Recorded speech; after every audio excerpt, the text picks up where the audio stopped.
अजंता खाने को बनाए रंगीन, खूबसूरत और आकर्षक। बेकिंग पाउडर और फूड कलर्स की दुनिया में 60 वर्षों का विश्वास। अजंता।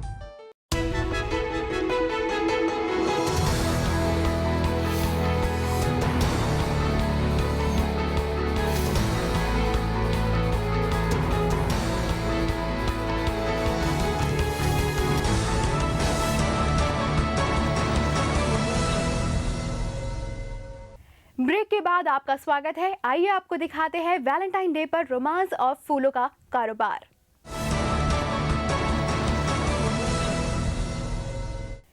ये रोमांस और फूलों का सीजन है। वैलेंटाइन डे करीब है और शादियों का सीजन चल रहा है। ऐसे में वैलेंटाइन डे पर गुलाब के साथ प्यार का इजहार करना इस बार आपको महंगा पड़ सकता है। फूलों के कारोबार पर देखिए हमारी खास खबर। फूल तुम्हें भेजा है खत में, फूल नहीं मेरा दिल है। जब जब लफ्जों से बात नहीं बनी तब तब फूलों ने दिल की बात को बयां किया है। सदियों से ही फूल इजहार मोहब्बत का काम करते आए हैं।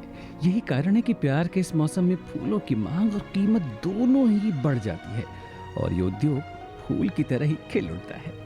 एसोचैम के एक अध्ययन के मुताबिक वैलेंटाइन डे के इस मौके पर गुलाब की घरेलू मांग में 25% और अंतर्राष्ट्रीय मांग में 30% की बढ़ोतरी हो जाती है। 15 रुपए का फूल 60 रुपए प्रति फूल हो जाता है इस दिन के आते आते।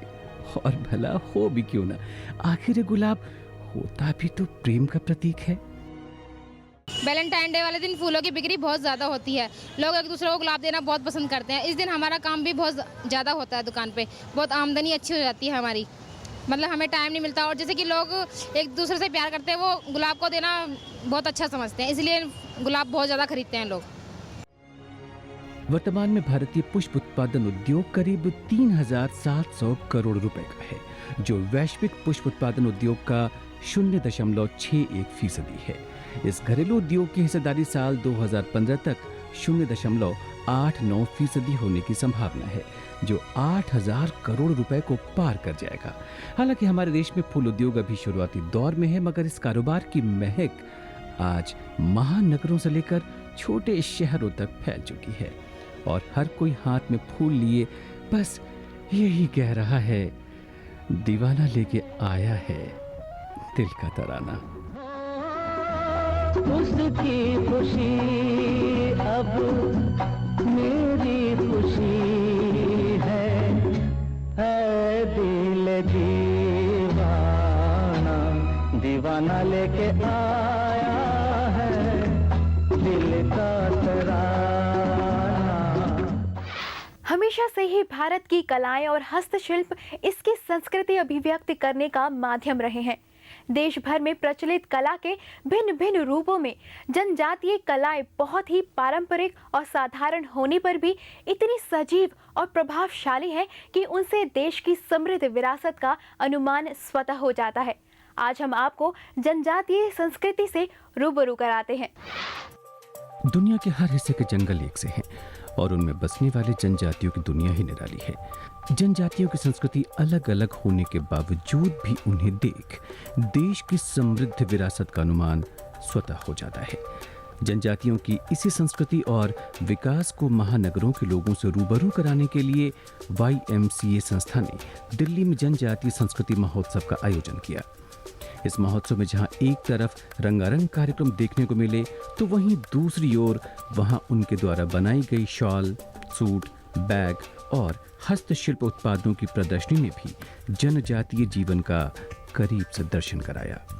झारखंड, छत्तीसगढ़, तमिलनाडु, केरल और पश्चिम बंगाल आदि क्षेत्रों की कई जनजातियों के जरिए महोत्सव में गीत संगीत और पारंपरिक नृत्य की प्रस्तुति ने दर्शकों को मंत्रमुग्ध कर दिया। चूंकि जनजातीय जीवन का आधार जंगल है और इनका संबंध जल, वायु, पेड़ और फूलों से ही है, उनकी इसी संस्कृति और सभ्यता को बचाने के लिए इस कार्यक्रम का आयोजन किया गया। न्यू दिल्ली YMCA का एक छोटा सा प्रयास है ये हमारा कि इन्हीं नाच गान और सांस्कृतिक कार्यक्रम के ज़रिए हम उन हेरिटेज वैल्यूज़ को थोड़ा सा और उजागर करें, और जो करीब करीब लुप्त होने के कगार में भी बहुत सारे आ गए हैं, उनको हम बचाने की कोशिश करें। इस महोत्सव में जनजातीय समूह के नन्हे बच्चों ने भी अपने नृत्य और संगीत की दमदार प्रस्तुति देकर कार्यक्रम में खूब रंग जमाया। मुख्य अतिथि के रूप में जनजातीय संबंधी मंत्री वी किशोर चंद्र एस देवो ने भारतीय हॉकी टीम के खिलाड़ियों को भी सम्मानित किया। सम्मेलन में मादल और ढोल की थाप, बांसुरी की तान और ताल से ताल मिलाती कलाकारों की टोलियां जंगल के लोगों की मस्ती की कहानी सुना रही थी। जनजातीय संस्कृति का यह महोत्सव मौका था उनके अनूठे रंग में रंगने और झूमने का, जिसका लोगों ने भरपूर लुत्फ उठाया। ब्यूरो रिपोर्ट, शुभ समाचार। अब एक नजर में देखते हैं कुछ पॉजिटिव खबरें संक्षेप में। विश्वविद्यालय अनुदान आयोग यानी यूजीसी ने उत्तर भारत के 7 राज्यों के विश्वविद्यालयों और 5,500 कॉलेजों के सेक्शन 12B के तहत 25 लाख के स्वीकृत अनुदान को बढ़ाकर 50 लाख रुपए कर दिया है। सभी कॉलेजों से इस बारे में 25 लाख अतिरिक्त का अनुरोध तत्काल मांगा गया है ताकि उन्हें इसी वित्तीय वर्ष में पैसे उपलब्ध कराए जा सकें।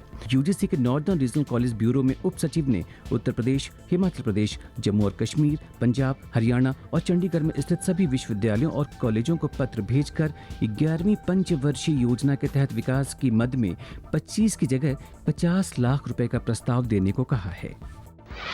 केंद्र सरकार आगामी बजट में राज्यों को बड़ी राहत दे सकती है। सरकार केंद्र प्रायोजित योजनाओं का आधा पैसा राज्यों को अपनी सुविधा के अनुसार खर्च करने की इजाजत देने की तैयारी कर रही है। इसकी शुरुआत ग्रामीण विकास मंत्रालय से की जा सकती है। ग्रामीण विकास मंत्री जयराम रमेश ने कहा है कि उन्होंने वित्त मंत्रालय को प्रस्ताव भेजा है कि उनके मंत्रालय की योजनाओं को फ्लेक्सी फंड बनाकर राज्यों को उनकी सुविधा के अनुसार खर्च करने की अनुमति दे दी जाए। खास बात यह है कि प्रस्ताव में इस बात का खास जिक्र है कि इसकी शुरुआत वित्त वर्ष 2012-13 से ही कर दी जाए। पहले वर्ष राज्यों को केंद्रीय योजनाओं की 10% धनराशि को उनकी सुविधा से खर्च करने की आजादी हो और 12वीं पंचवर्षीय योजना पूरी होने तक 2017 में बढ़कर 50% हो। इसका सबसे बड़ा फायदा ये होगा कि राज्यों को केंद्र की जटिल शर्तों से राहत मिल जाएगी। अब रोबोट ऊर्जा जुटाने के लिए खाना खाएगा और उसे टॉयलेट जाने की भी जरूरत पड़ेगी।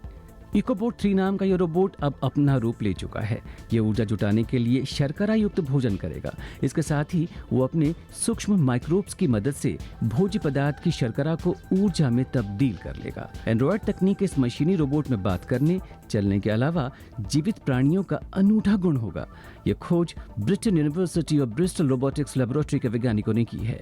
वैज्ञानिकों के एक दल ने ईंधन के लिए एक ऐसे ऑर्गेनिक तत्व का इस्तेमाल किया है जिससे अपशिष्ट पदार्थ भी निकलेगा। इस तकनीक के बारे में bill and Melinda Gates foundation और नासा पहले ही रुचि दिखा चुके हैं।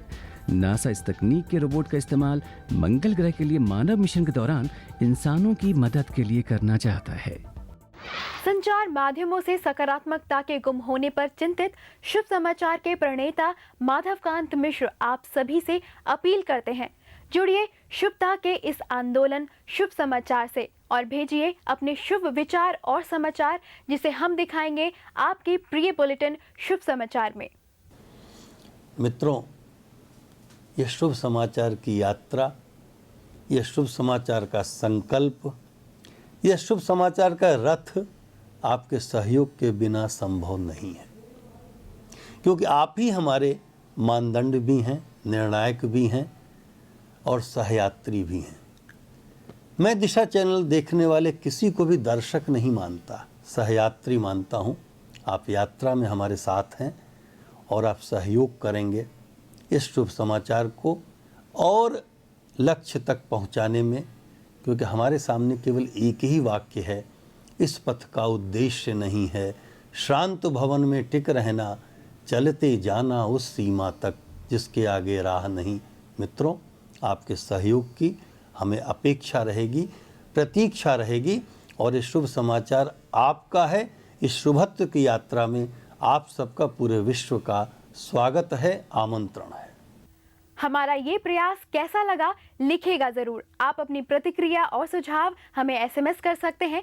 आपको बस टाइप करना है अंग्रेजी में शुभ SHUBH और स्पेस देकर अपना संदेश लिखना है और भेज देना है 54242 पर। आप हमें news@dishatv.com पर भी मेल कर सकते हैं। साथ ही आप हमारी वेबसाइट www.dishatv.com पर भी संपर्क कर सकते हैं। आपके सुझाव को हम पूरी गंभीरता से लेंगे। अगर आपके आसपास कोई सकारात्मक खबर है तो आप उसे भी बेच सकते हैं। हमारा पता है दिशा चैनल, फन सिनेमा, पहली मंजिल, मोती नगर, नई दिल्ली 15। अगले सप्ताह कुछ और पॉजिटिव खबरों के साथ हम फिर हाजिर होंगे इसी समय और इसी चैनल पर। तब तक के लिए नमस्कार।